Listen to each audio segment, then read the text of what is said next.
Estamos de volta com os Pingos nos Is e vamos seguir falando sobre a vacina contra o coronavírus. Temos um convidado agora, vamos conversar com o Dr. Anthony Wong. Ele é médico, pediatra, toxicologista, está conosco aqui, vai nos trazer informações, esclarecimentos aqui. Boa noite, doutor, seja bem-vindo. Como vai? Tudo bem? Prazer falar com vocês todos. Obrigado. Doutor, uma primeira pergunta. Hoje o Ministério da Saúde anunciou a compra de doses da vacina que está sendo produzida pelo Instituto Butantan, em parceria com o laboratório chinês, que é a Coronavac. E ontem o governador de São Paulo, João Dória, falou a respeito dessa vacina e disse que entre todas as vacinas que estão sendo testadas aqui no Brasil contra o coronavírus, essa, a Coronavac, é a mais segura de todas. O senhor concorda? Bom, isso é relativo, não ter nada contra essa ou qualquer outra vacina. O interessante é, até agora, não temos a informação de nenhuma outra, das efeitos das outras vacinas, seja da Pfizer, seja da Oxford. Eles não divulgaram o seu grau de segurança. O que nós temos informações é essa vacina na China. Na realidade, eles não têm nem 70% das pessoas desenvolveram anticorpos. O grau de efeitos adversos dela está em torno de 5,37%. Se comparar com a vacina de tétano, mesmo a vacina de pólio ou de sarampo, a incidência de efeitos adversos é 0,05% a 0,5%. Portanto, muitas vezes menor, 100 vezes menor do que o efeito adverso dessa chinesa. Então, nós temos que esperar os efeitos para dizer qual realmente é tão seguro ou tão menos isento de efeitos adversos. O que nós sabemos é que a Oxford já teve problemas, a da Johnson também teve problemas, foi suspensa momentaneamente, e essa da chinesa, na China, teve 5,37% de efeitos adversos. Augusto. Doutor, eu acho estranha a expressão que eles usam, mais segura, menos segura. A vacina acho que tem que ser segura ou não é? Não só seguro, também ser eficaz também. Porque a água destilada é segura também, pode ser segura e não tem eficácia nenhuma. O grande problema de todas as vacinas, até o momento, não saíram os resultados da produção de anticorpos. Não, produziu anticorpos na primeira dose. A vacina chinesa é peculiar porque usa o vírus inativado, o chamado vírus morto. Nós sabemos que todas as vacinas com vírus mortos precisam de pelo menos 3 doses, e não 2 doses. A primeira dose aumenta 50%, a segunda aumenta 70% de corpos, a terceira aumenta para 90%, mas para ter eficácia duradoura, nós precisamos de uma quarta dose depois de 1 ano. Pega a vacina de polio contra da Salk, contra a poliomielite, que justamente é do vírus inativado. A mesma coisa. A vacina de sarampo, que é com vírus vivo, eu preciso de pelo menos 2 doses, mas precisa tomar uma terceira dose para ter uma eficácia acima de 99%. Então, é muito difícil, até agora, no momento nós sabemos disso, que foi dado uma única dose em 9 mil voluntários, mas mais ou menos 1/3, cerca de 1/3 ou mais, ainda não receberam a segunda dose. Quer dizer, como você pode comprovar a eficácia? Então, não apenas segurança, não tem eficácia. E a terceira, quanto tempo dura os anticorpos dessa vacina, certo? Agora, viu, Augusto, tem um dado extremamente novo agora, do John Ioannidis, que saiu ontem, falando que a mortalidade do coronavírus não é esses 7, 8, 5% que temos no Brasil. Ele fez um estudo global de mortalidade e chegou a um número assustador de 0,27% letalidade. 0,27%, ou seja, 10%, é 1/10 da mortalidade que nós temos no Brasil. Isso é global, não é só, assim, ele pegou o Brasil, pegou os Estados Unidos, a Europa. Então, uma doença com a letalidade de 0,27%, precisamos realmente experimentar vacinas que tenham duração tão pouco de experiência em seres humanos. Nós sabemos que as vacinas levam em torno de 15 a 18 anos, em média, para serem garantidos como eficazes. O HIV até hoje não tem, o Ebola levou mais de 5 anos, a cachumba levou 4 anos e sarampo levou mais de 8 anos. Então, a pergunta é, é importante vacinar todas essas pessoas com vacina que ainda está em fase de experimentação? Nós sabemos que tem 7 métodos diferentes de produzir a vacina. E qual que é mais eficaz? A Oxford usa um método, a chinesa outro jeito, outro método, a Pfizer outro método e a Johnson usa outro método.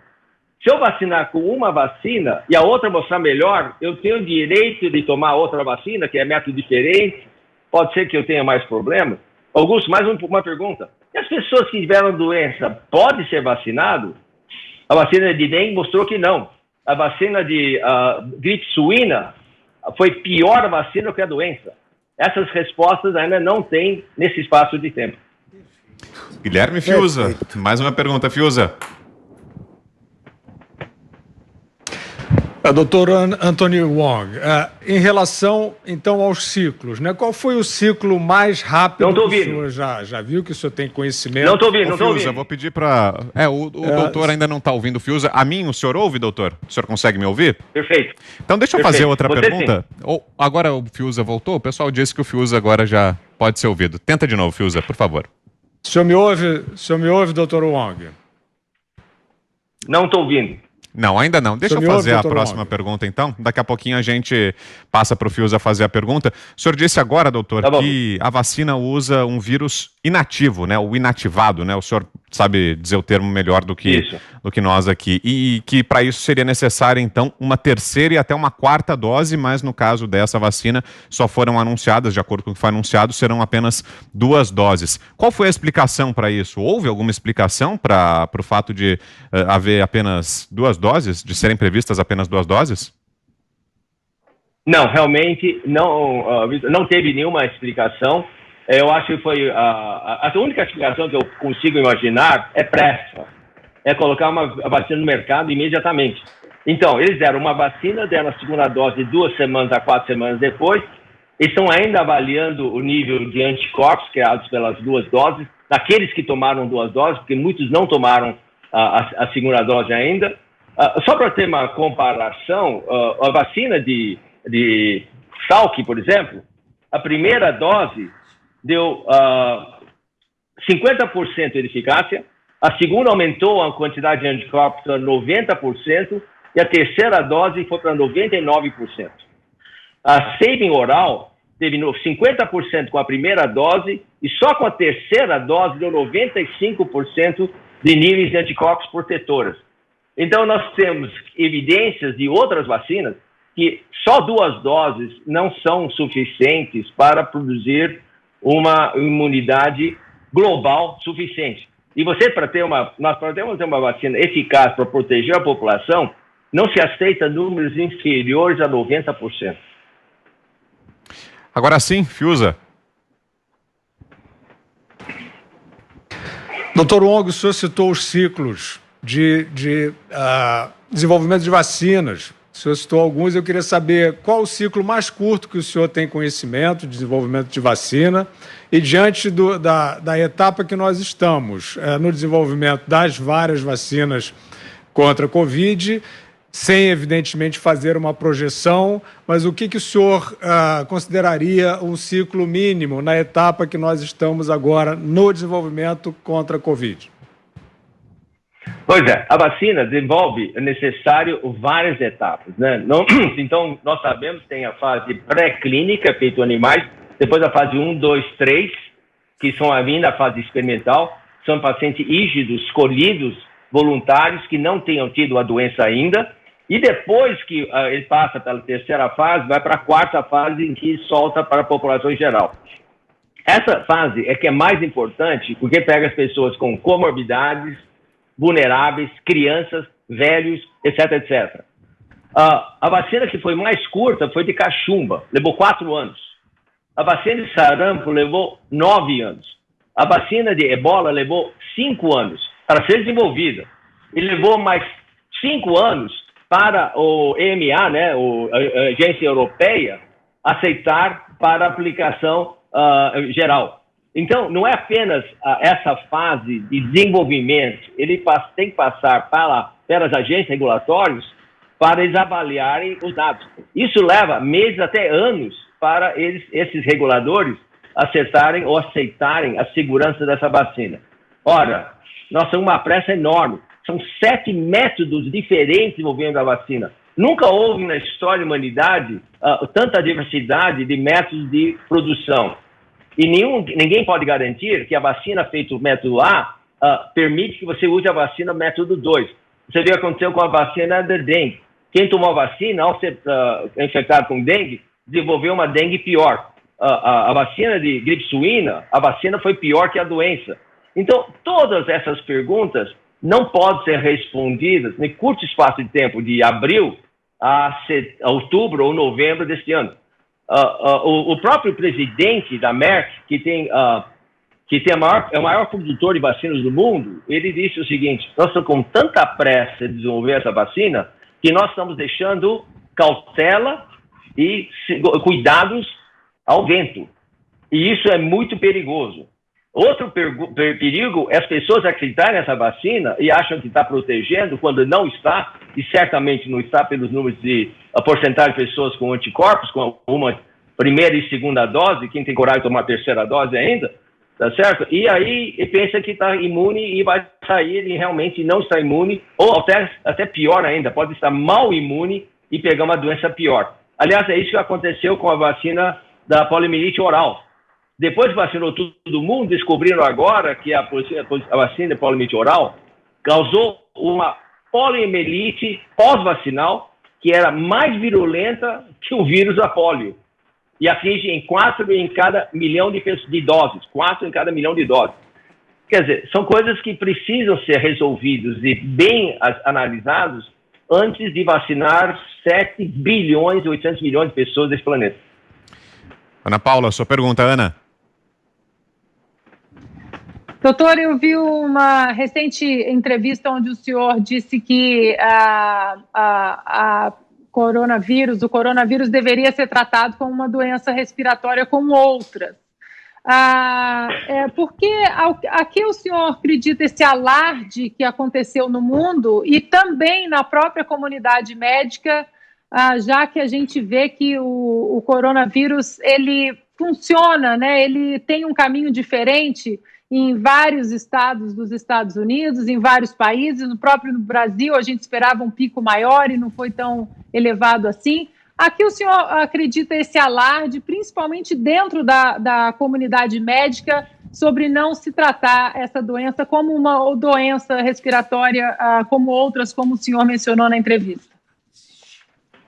Eu acho, Ana Paula, realmente essa pergunta é intrigante e até hoje eu me pergunto sempre por que esse vírus tomou essa relevância tão drástica que levou. Porque nós sabemos que o coronavírus é um vírus respiratório. Só para ter com medida de comparação, o SARS, por exemplo, que apareceu em 2003, é um vírus mais virulento, mais mortal que esse que nós temos hoje. E ninguém ficou assim com essa preocupação de fechar as economias. O que eu posso dizer, talvez, é que a atitude da China em janeiro para fechar totalmente uma província, isso causou um certo temor. E aí nós temos aquela medida e orientação da Organização Mundial de Saúde que só alimentou mais ainda esse medo. E aí, antes que os cientistas mais sérios pudessem colocar uma avaliação mais apropriada da dimensão e perigo desse vírus, aí o alarme, o medo e a paranoia tomou conta junto com a pandemia. Acho que a Organização Mundial de Saúde tem muita culpa nisso, de ter superdimensionado o problema. Você lembra que ele fala assim, stay at home, fique em casa. E depois de alguns meses, nós verificamos que quem ficou em casa teve mais risco de mortalidade. Um trabalho foi publicado o mês passado, mostrou que a mortalidade em pessoas que não ficaram em casa era 0,45%, enquanto a mortalidade das pessoas que ficaram fechadas foi de 38%. E, então ficou muito claro, aliás, nesse trabalho de John Ioannidis, publicado anteontem, mostrou claro isso, que as pessoas morreram e ficaram mais doentadas quem ficaram dentro de casa, nos asilos de velhinhos, nos hospitais, ou então as pessoas que ficaram trancafiadas durante o inverno. E isso, não sei, acho que a mídia, de alguma maneira, ajudou a insuflar isso e fez com que as pessoas ficassem com medo. As pessoas que eu conheço que pegaram o vírus, a maioria deles, as pessoas abaixo de 70 anos, realmente a mortalidade é muito baixa. O John Ioannidis publicou isso ontem, que a mortalidade de pessoas com menos de 70 anos foi de 0,05%. 0,05%. Ou seja, a mortalidade foi 5 em 10 mil pessoas infectadas. Ana Paula, me explica, se esse número é verdadeiro e pegou de dados do mundo inteiro, e é um excelente professor da Universidade de Stanford, eu não sei o que aconteceu. Vocês da mídia que devem explicar, podem saber melhor por que essa outra mídia que está levando a susto a todo mundo causou essa destruição jamais vista na economia mundial, desespero e desesperança, as pessoas ficando dentro de casa. Eu realmente fico sem explicação. Doutor, e o senhor apontou aqui uma série de lacunas no processo produtivo dessa vacina, a vacina chinesa contra a Covid-19. A minha dúvida é, essas lacunas existem também no processo produtivo das outras vacinas ou apenas no caso da Coronavac? Não, de todas as vacinas. Isso é geral. É por causa disso que tem acho que tem uma grande diferença. As vacinas feitas na China, nos Estados Unidos, na Inglaterra, na Alemanha, etc., passam por um crivo histórico, que nós sabemos que o FDA, o EMA e o Japão também são extremamente rigorosos. O que não temos da mesma coisa com a China e com a Rússia, por exemplo, que as suas agentes regulatórios são um pouquinho menos rigorosos. Oxalá a Anvisa copie essa rigor também com o americano e não ceda a pressão política para soltar essa vacina antes do tempo. Então, você vê que a Oxford, quando teve 2 casos, imediatamente suspendeu e agora voltou. A Johnson & Johnson até agora não liberou ainda a retomada de voluntários. Então, eu acho que essa cautela e esse medo perduram em todos, mas todos estão com pressa. Você vê que muitos deles já estão produzindo a vacina em milhões e milhões de doses sem ter terminado a primeira injeção, a primeira aplicação em voluntários. Isso é falta de cautela, inclusive, desses outros fabricantes e outras indústrias farmacêuticas. É preocupante, é muito preocupante que parece que estão colocando alguma coisa antes da saúde e segurança de nós, pessoas que receberiam a vacina. Fiuza. Dr. Wong, o senhor mencionou que, por exemplo, a vacina para a gripe suína se tornou pior do que a própria enfermidade. O senhor podia explicar esse acontecimento e o que aconteceu, o que sucedeu depois com essa vacina, com a adoção dessa vacina? Bom, nós sabemos que a gripe suína é um vírus da influenza H1N1, certo? Que ocorreu em 2011, 2012, por aí, e que atingia principalmente crianças e mulheres grávidas, né? Foi a população mais suscetível às doenças. E viram que quando deram a vacina, ele provocou febre muito alta, convulsões e outros efeitos adversos, de tal forma que teve que suspender. Porque a própria gripe suína tinha uma letalidade relativamente, como todo H1N1, em torno de 0,1%, 0,12%, e as pessoas que tomaram a vacina ficaram enfraquecidas e com sequelas piores. Então, a primeira vacina que saiu da gripe suína foi imediatamente suspensa. A gripe suína durou pouco tempo, durou 2 anos, 1 ano e meio, 2 anos. E então, antes de que pudesse ter uma segunda dose contra a gripe suína, ela desapareceu e aí não teve necessidade de fazer essa vacina. Mas era uma vacina para influenza. Aliás, é importante salientar que muitas pessoas que tomam a vacina contra a gripe, que eu recomendo para todos, todo inverno tomar isso, algumas, infelizmente, as pessoas têm apresentado efeitos adversos. Foi o que aconteceu com a gripe suína. Nas mulheres grávidas e as crianças pequenas sofreram muito, inclusive houve algumas mortes relatadas relacionadas com a vacina. Doutor, nosso tempo está quase esgotado, mas uma última pergunta. Queria saber do senhor, como cidadão, não exatamente como médico, se não for obrigatória a vacina, o senhor vai tomar ou não? Bom, em primeiro lugar, para mim, essa resposta é fácil, porque eu já estou com anticorpos contra a vacina. Então, eu não tenho nenhuma necessidade de tomar essa vacina. Como eu tenho anticorpos, eu teria que dar um não, porque eu não tenho como aplicar mais um antígeno no meu corpo, porque assim eu tenho que produzir anticorpos contra essa vacina, o vírus dessa vacina.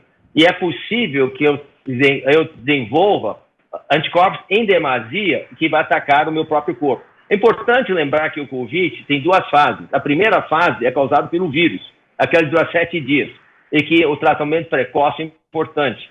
Mas a segunda fase das pessoas que não conseguem eliminar esse vírus é causado pela resposta do corpo ao vírus.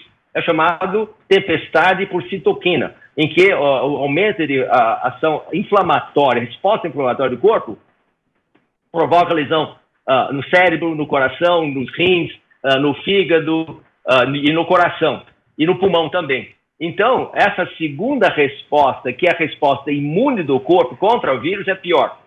Se eu tenho anticorpos, eu não posso tomar essa vacina, eu não devo tomar porque eu já tenho imune contra o vírus, para que me sujeitar a uma possível reação a mais, como aconteceu com a dengue. Mas se o senhor não tivesse anticorpos, doutor... Então, aí o segundo. Diga. Então, eu faria isso só se eu tivesse resultado da fase 4 em outros países.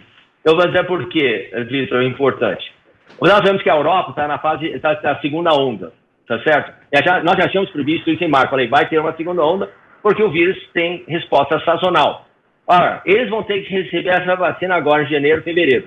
O Brasil, se tiver, vai ter a segunda onda só em maio.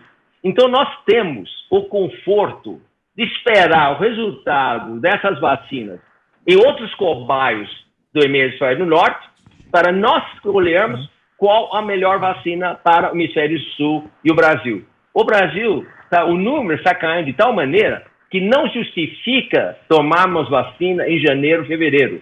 Nós devemos esperar o resultado dos cobaios, colegas, lá do hemisfério norte, para aí escolher a melhor vacina para nós, que será ou o coronavírus, a chinesa, pode ser Oxford, ou pode ser qualquer outro. A experiência nossa é que a melhor vacina geralmente é a 4ª ou 5ª que aparece no mercado. Eu prometi que era a última, doutor, mas a Ana tem mais uma questão. Rapidinho, Ana, manda ver.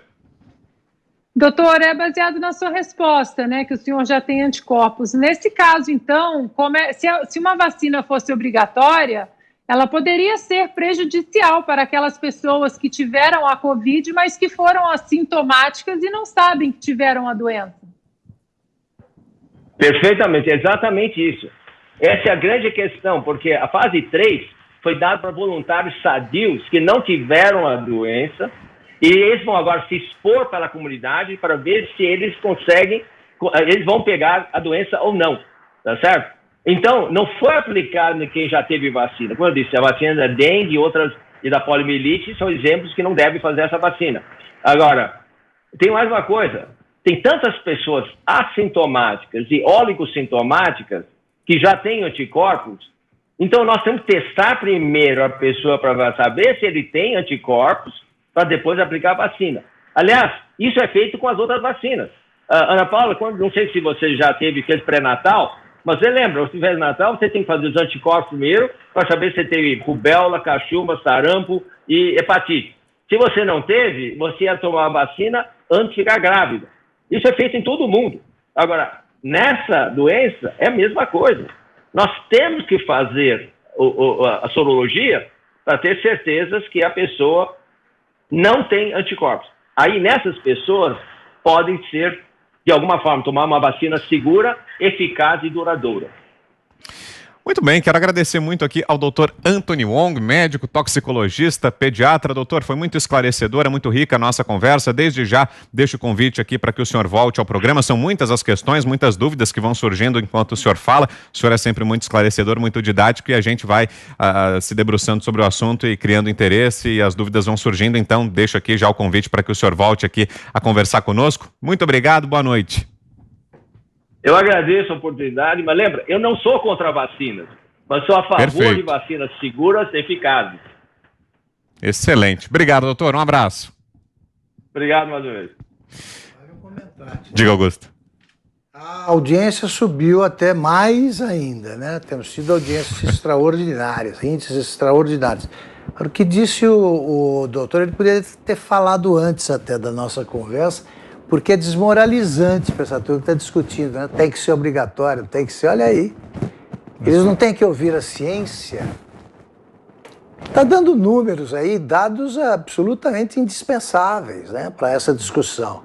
E o pessoal fica aí baixando regras, né, sem saber o que falam, o que dizem. É Muito isso, obrigado. né, doutor? É isso aí. Muito obrigado. Valeu, doutor. Obrigado. Perfeito, doutor Antônio Wong. Obrigado pela entrevista. Agora são 6 horas e 56 minutos.